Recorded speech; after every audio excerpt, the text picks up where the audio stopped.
Olavo interrompeu-se ao notar Patrick nos braços de Claire. Seus olhos se arregalaram e ele empalideceu visivelmente. Uma criança?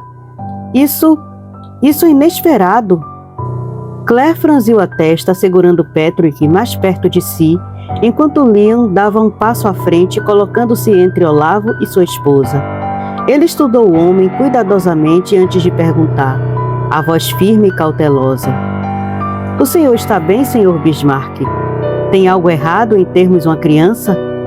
Olavo balançou a cabeça como se estivesse saído de um transe e forçou um sorriso que parecia mais uma máscara mal ajustada. Seja bem-vindo, delegado Kennedy. Você e sua família. Não percam hoje à noite nos contos de terror da Jessie, O Grifo.